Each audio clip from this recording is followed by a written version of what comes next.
ಆದರಣೀಯವಾದದ್ದು, ಅನುಕರಣೀಯವಾದದ್ದು. ಅವುಗಳನ್ನು ದಿನನಿತ್ಯ ನೀವು ಕೇಳ್ತಾ ಇದ್ದೀರಿ ಸತ್ಸಂಗದಲ್ಲಿ. ಅಕ್ಕಮಹಾದೇವಿ ಸತ್ಸಂಗಕ್ಕೆ ಏನು ಹೇಳ್ತಾರಂದ್ರೆ, ಅರಿಯದವರೊಡನೆ ಸಂಗಮ ಮಾಡಿದರೆ ಕಲ್ಲು ಹೈದು ಕಿಡಿಯ ತೆಗೆದುಕೊಂಬಂತೆ, ಬಲ್ಲವರೊಡನೆ ಸಂಗಮ ಮಾಡಿದರೆ ಮಸಾಲ ಬಸೆದು ಬೆಣ್ಣೆ ತೆಗೆದುಕೊಂಬಂತೆ. ಚನ್ನ ಮಲ್ಲಿಕಾರ್ಜುನಯ್ಯ ನಿಮ್ಮ ಶರಣರ ಸಂಗಮ ಮಾಡಿದಳೆ ಕರ್ಪೂರದ ಗಿರಿಯ ಉರಿಯ ತೆಗೆದುಕೊಂಬಂತೆ. ನಾವೆಲ್ಲ ಹಿಂಗೆ ಯಾಕೆ ಆಗ್ತೀವಿ ಅಂದ್ರೆ, ಆದಾಯನವರು ಒಂದು ಸಣ್ಣ ಮಾತು ಹೇಳ್ತಾರೆ, ಒಂದು ವಚನ ಹೇಳ್ತಾರೆ, ಬಹಳ ಅದ್ಭುತವಾದಂಥದ್ದು.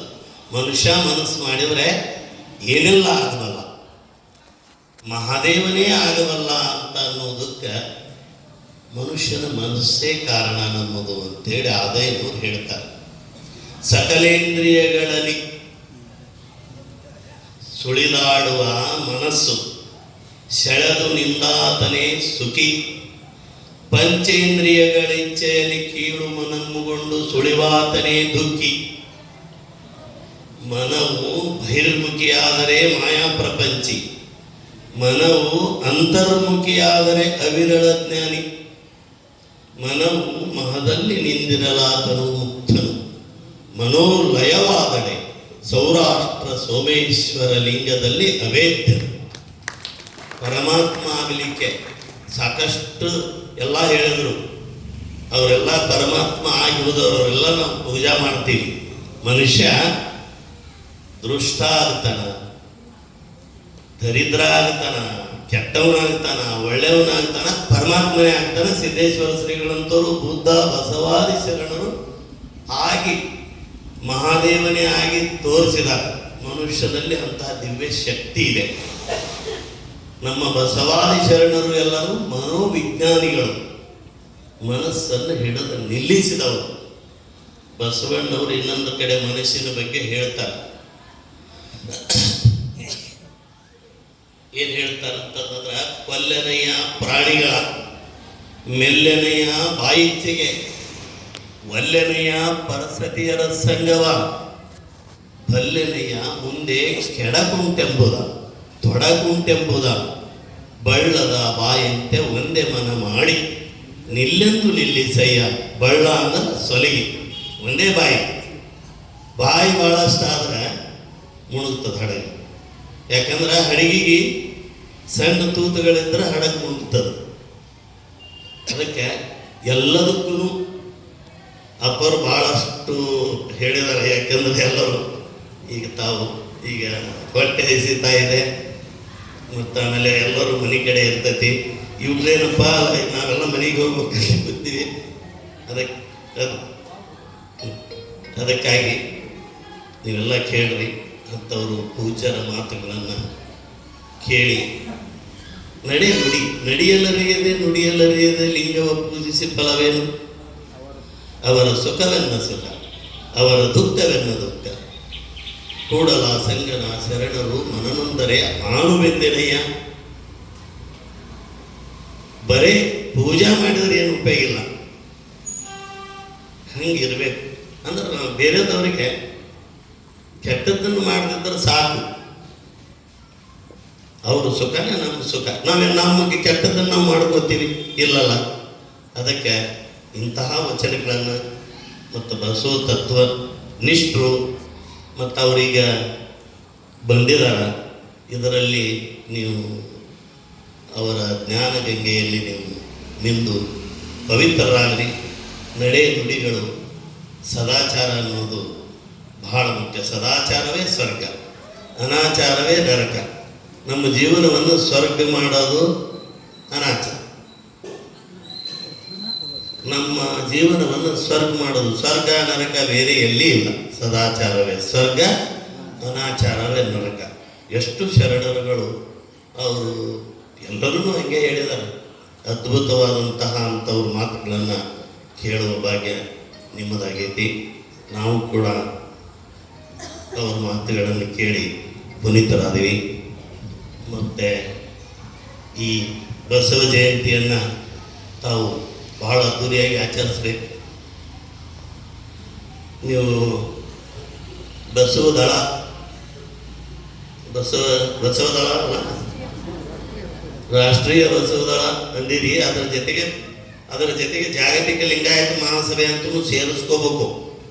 ಜಾಗತಿಕ ಲಿಂಗಾಯತ ಮಹಾಸಭೆ ನನ್ನ ಹೆಸರು ಕೂಡ ನೀವು ಮುಂದೆ ಯಾವುದೇ ಕಾರ್ಯಕ್ರಮ ಮಾಡ್ರಿ, ಅದು ಎಲ್ಲ ಬಸವಪ್ಪರ ಸಂಘಟನೆಗಳು ಒಂದಾಗಿ ಮಾಡೋದು.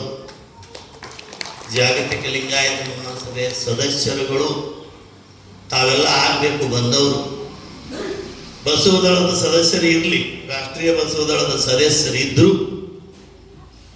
ಆಮೇಲೆ ಇದು ಜಾಗತಿಕ ಲಿಂಗಾಯತ ಮಹಾಸಭೆ ಏನು ಅನ್ನೋದಲ್ಲ, ಇದು ಜಾಗತಿಕ ಮಟ್ಟದಲ್ಲಿ ಬೆಳೀತೈತಿ. ಒಂದು ದಿವಸ ಹೇಳಿದಾರ, ಪೂಜ್ಯರು ಹೇಳಿದಾರ, ಎಲ್ಲ ಉಳುಕಿದು ಬಸವಣ್ಣವರು ಅಷ್ಟು ಅದ್ಭುತ ಜಾಗತಿಕ ಮಟ್ಟದಲ್ಲಿ ಬೆಳೀತೈತಿ. ನಾವೆಲ್ಲ ಯುರೋಪ್ ಪ್ರವಾಸಕ್ಕೆ ಹೋದಾಗ ಥೇಮ್ಸ್ ನದಿ ದಂಡಿ ಮೇಲೆ ಎಲ್ಲ ಅಲ್ಲಿ ವಿದೇಶದಲ್ಲಿಯೂ ಕೂಡ ಬಸವ ತತ್ವವನ್ನು ಅನುಷ್ಠಾನ ಮಾಡಲಿಕ್ಕೆ, ಅದನ್ನು ಕಲೀಲಿಕ್ಕೆ ಬಹಳಷ್ಟು ಜನ ಈ ಕಡೆ ಬರ್ತಾ ಇದ್ದಾರೆ. ನಾವು ಆಗಬೇಕು. ಈ ಬಸವನಾಡಿನಲ್ಲಿ ಎಲ್ಲರೂ ಜಾಗತಿಕ ಲಿಂಗಾಯತ ಮಹಾಸಭೆಯ ತಾಯಂದಿರು, ಹಿರಿಯರು ಎಲ್ಲರೂ ಕೂಡ ಜಾಗತಿಕ ಲಿಂಗಾಯತ ಮಹಾಸಭೆಯ ಸದಸ್ಯರನ್ನು ಮಾಡಿಕೊಳ್ಬೇಕು ಅಂತ ಹೇಳಿ ಈ ಸಂದರ್ಭದಲ್ಲಿ ನಮ್ಮ ಯಾರು ಅಂಗಡಿಯವರು, ನೀವೆಲ್ಲ ನಾವು ಮಾಡಿದ್ದೀವಿ. ನಿಮ್ಮ ಮೇಲೆ ಭರವಸೆ ಇಟ್ಟು ಏನು ಮಾಡಿದ್ದೀವಿ. ಜನರು ಪರಿವರ್ತನೆ ಆಗೇ ಆಗ್ತಾರೆ. ಏನಾರ ಹೇಳಿ ಆಗೋದಿಲ್ಲ ಅನ್ನೋದಿಲ್ಲ. ಪ್ರಯತ್ನ ಮಾಡಿದ್ರೆ ಎಲ್ಲ ಆಗ್ತೈತಿ. ಬಸವ ಧರ್ಮ ಬೆಳೆಸಬೇಕು, ಬಸವ ಧರ್ಮ ಉಳಿಸ್ಬೇಕು. ಅದಕ್ಕಾಗಿ ಜಾಗತಿಕ ಲಿಂಗಾಯತ ಮಹಾಸಭೆ ಸದಸ್ಯರು ತಾವೆಲ್ಲರೂ ಆಗಬೇಕಂಥೇಳಿ ಈ ಸಂದರ್ಭದಲ್ಲಿ ನಾನು ತಮ್ಮೆಲ್ಲರಲ್ಲಿ ವಿನಂತಿಸಿಕೊಳ್ಳುತ್ತಾ ಎಲ್ಲರಿಗೂ ಶರಣಾರ್ಥಿಗಳನ್ನು ಹೇಳಿ ಭಾಳಷ್ಟು ಸಮಯ ಆಯಿತು ಅಂತ ಅನಿಸ್ತೈತಿ. ಅದಕ್ಕಾಗಿ ತಮ್ಮಲ್ಲಿ ಕ್ಷಮೆ ಕೇಳ್ಕೊಳ್ತೀನಿ. ಈ ವಿಷಯ ಮಾತ್ರ ತಪ್ಪಿಸಬಾರ್ದು. ಇದು ಅದ್ಭುತವಾದಂಥ ಸಂಘಟನೆ. ಜಾಗತಿಕ ಲಿಂಗಾಯತ ಮಹಾಸಭೆ ಏನು ತಾಲೂಕಾ ಘಟಕ, ಜಿಲ್ಲಾ ಘಟಕ ಥರ ಆಯಿತು. ಈ ತಾಲೂಕಾ ಘಟಕ ಮಾಡಿದ್ದೀರಿ, ಇದು ನಗರ ಘಟಕನೂ ಮಾಡಬೇಕು ಮತ್ತು ಬೇರೆ ಬೇರೆ ಗ್ರಾಮ ಘಟಕಗಳನ್ನು ಮಾಡಬೇಕು. ನಮ್ಮ ಉದ್ದೇಶ ಏನೈತಿ ಅಂದರೆ ಎಲ್ಲರನ್ನು ವ್ಯಸನ ಮುಕ್ತರನ್ನು ಆಗಿಸುವುದು. ಈ ಹಾಳಿದೆ ಇದರಲ್ಲಿ ಮಾಡ್ತಕ್ಕಂಥ ಕೆಲಸ. ಸಂಘಟನೆಗಳಾದರೆ ಇರ್ತಕ್ಕಂಥ MLAಗಳು ನಿಮ್ಮ ಹತ್ರ ಬರ್ತಾರೆ. ನಾಳೆಗೆ ನೀವು ಸಂಘಟನೆನೇ ಮಾಡಲಿಲ್ಲ ಅಂದರೆ ಎಲ್ಲ ಪ್ರತಿಯೊಂದು ಗ್ರಾಮದಲ್ಲಿ ಸಂಘಟನೆಗಳನ್ನು ಮಾಡಿರಿ, ಪ್ರತಿಯೊಂದು ಗ್ರಾಮದಲ್ಲಿ ನಗರ ಘಟಕ ಮಾಡಿರಿ, ಪ್ರತಿಯೊಂದು ಗ್ರಾಮದಲ್ಲಿ ಮಹಿಳಾ ಘಟಕ ಮಾಡಿರಿ, ಮಹಿಳಾ ಯುವ ಘಟಕ ಮಾಡಿರಿ, ಮತ್ತು ಆಮೇಲೆ ಇನ್ನೊಂದು ಇಲ್ಲಿನೂ ಕೂಡ ತಾಲೂಕಾ ಯುವ ಘಟಕ ಮಾಡಿರಿ. ಇಂಥವೆಲ್ಲ ಮಾಡಿರಿ. ಇಷ್ಟೆಲ್ಲ ಹಿರಿಯರ್ತೀರಿ. ಮತ್ತು ಆಮೇಲೆ ಅಪ್ಪಗಳು ಮಾತು ಕೇಳಿ ಭಾಳಷ್ಟು ಪರಿವರ್ತನೆ ಆಗ್ತೀರಿ ಅಂಥೇಳಿ ನಾನು ಆಸೆ ಪಟ್ಕೊಂಡು ನೀವೆಲ್ಲರೂ ಆಗಬೇಕು. ಮತ್ತು ಆಮೇಲೆ ನೀವು ಅಷ್ಟೇ ಆಗೋದಲ್ಲ, ನಿಮ್ಮ ಇಷ್ಟು ಊರುಗಳು ಬೇರೆ ಬೇರೆ ಒಂದು 40-50 ಊರುಗಳಿಂದ ಜನ ಇದ್ದೀರಿ. ಇದರಲ್ಲಿ ನಿಮ್ಮ ಊರೊಳಗೆ ಒಂದು ಗ್ರಾಮ ಘಟಕ ಮಾಡಿ ನೋಡ್ರಿ ಹೆಂಗಿರ್ತೈತಿ. ಮತ್ತು ನಾವಲ್ಲಿ ಗ್ರಾಮ ಸುಧಾರಣೆನ ವ್ಯಸನ ಮುಕ್ತ ಗ್ರಾಮವನ್ನಾಗಿ ಮಾಡಲಿಕ್ಕೆ ಇಲ್ಲಕ್ಕೆಲ್ಲ ಅಪ್ಪಗಳು ಬರ್ತಾರೆ, ಬಹಳ ದೊಡ್ಡವರೆಲ್ಲ ಬರ್ತಾರೆ, ಜಾಮದಾರ್ ಸಾಹೇಬರು ಬರ್ತಾರೆ. ನೀವು ಸಂಘಟನೆಯನ್ನು ಚೆನ್ನಾಗಿ ಕಟ್ಟಬೇಕು, ಸಂಘಟನೆಯನ್ನು ಬೆಳೆಸ್ಬೇಕು. ನಾವೆಲ್ಲ ಇಲ್ಲಿ ಸಾಕಷ್ಟು ಜನರಿಗೆ ಕೊಟ್ಟಿದ್ದೀವಿ, ಆದರೆ ಎಷ್ಟು ಪ್ರಮಾಣದಲ್ಲಿ ಮಾಡಬೇಕು ಆ ಪ್ರಮಾಣದಲ್ಲಿ ಆಗಿಲ್ಲ. ಇದು ಟ್ರ್ಯಾಕ್ಟರ್ ಸ್ಪೀಡು ಇಲ್ಲ, ಕಾಲ್ನಡಿಗೆಗಿಂತ ಸ್ಲೋ ಅದ, ಸ್ವಲ್ಪ ಭಾಳ ಸ್ಪೀಡ್ ಹೋಗ್ಬೇಕು. ಜಾಮದಾರ್ ಅಂದ್ರೆ ಜಾಗತಿಕ ಮಟ್ಟದ ವ್ಯಕ್ತಿ. ಮತ್ತು ಅವ್ರ ಬಗ್ಗೆ ಹೇಳ್ಬೇಕಂದ್ರೆ ಭಾಳಷ್ಟು ಸಮಯ ಬೇಕಾಗ್ತೈತಿ. ಇರಲಿ, ಅದನ್ನು ನೀವೆಲ್ಲರೂ ಕೂಡಿ ಜಾಗತಿಕ ಮಟ್ಟದಲ್ಲಿ ಬೆಳೆಸಬೇಕು. ಲಿಂಗಾಯತ ಧರ್ಮವನ್ನು ನಾವು ಜಾಗತಿಕ ಮಟ್ಟದಲ್ಲಿ ಬೆಳೆಸೋದು, ನಮ್ಮ ಊರು ಮಟ್ಟದಲ್ಲಿ ಬೆಳೆಸೋದು ಜಾಗತಿಕ ಮಟ್ಟದಲ್ಲಿ ಹೆಂಗೆ ಸಾಧ್ಯ? ಎಲ್ಲ ಊರು ಪಟ್ಟಣಗಳು ಎಲ್ಲ ಬಸವದಳನೂ ಇರಲಿ, ಬಸವದಳದಲ್ಲಿ ಇರಲಿ, ಜಾಗತಿಕ ಲಿಂಗಾಯತ ಮಹಾಸಭೆಯಲ್ಲಿ ಇರಲಿ. ಮತ್ತು ಆಮೇಲೆ ಬೇರೆ ಬೇರೆ ಬಸವಪ್ಪರ ಸಂಘಟನೆಗಳಲ್ಲಿ ಇದ್ದವ್ರನ್ನು ನೀವು ಸದಸ್ಯರನ್ನಾಗಿ ಮಾಡ್ಕೊರಿ ಅಂತ ಹೇಳ್ತಾ ಇನ್ನೊಂದು ವಿಷಯ ನಾನು ಹೇಳ್ತೀನಿ ಈ ಸಂದರ್ಭದಲ್ಲಿ. ಒಂದು ನಿಮಗೆ ಲಾಟ್ರಿ, ನಿಮ್ಮ ಮಕ್ಕಳು ಯಾರಾದರೂ ಇದ್ರೆ, ನಾನು 5ನೇ ತರಗತಿಗೆ